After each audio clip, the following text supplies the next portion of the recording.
Go ahead, please. President, thank you.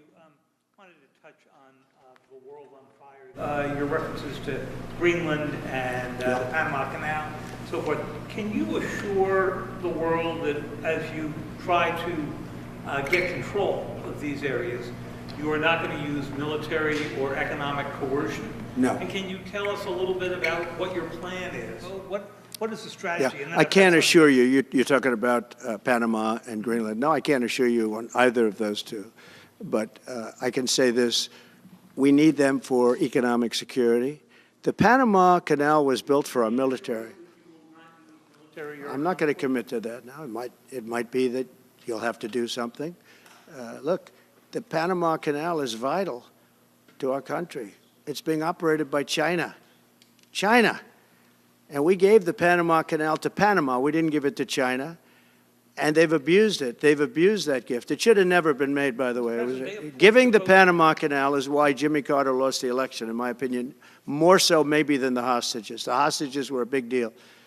But if you remember, and nobody wants to talk about the Panama Canal now because, you know, it's inappropriate, I guess, but because it's a bad part of the Carter legacy. But he was a good man. Look, he was a good man. I knew him a little bit, and he was a very fine person, but that was a big mistake. Sir, real fast, you said you were considering military force to acquire Panama and Greenland. Are you also considering military force to annex and acquire Canada? No, economic force, because Canada and the United States, that would really be something. You get rid of that artificially drawn line, and you take a look at what that looks like. And it would also be much better for national security. Don't forget, we basically protect Canada. But here's the problem with Canada. So many friends up there. I love the Canadian people. They're great. But we're spending hundreds of billions a year to protect it. We're spending hundreds of billions a year to take care of Canada. We lose in trade deficits. We're losing massive. We don't need their cars. You know, they make 20% of our cars. We don't need that. I'd rather make them in Detroit. We don't need the cars. We don't need their lumber. We have massive fields of lumber. We don't need their lumber. We have to unrestrict them because stupid people put, you know, restrictions on, but I can do that with an executive order.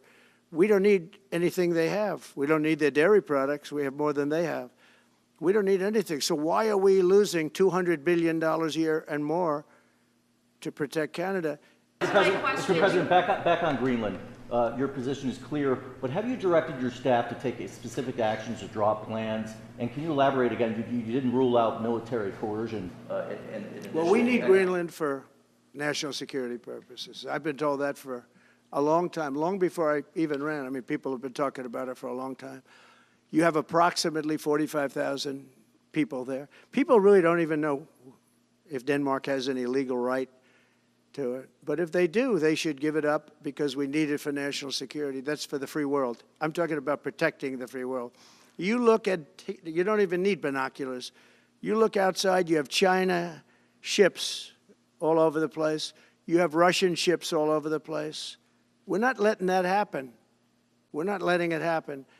And if Denmark wants to get to a conclusion, but nobody knows if they even have any right, title, or interest. The people are going to probably vote for independence or to come into the United States.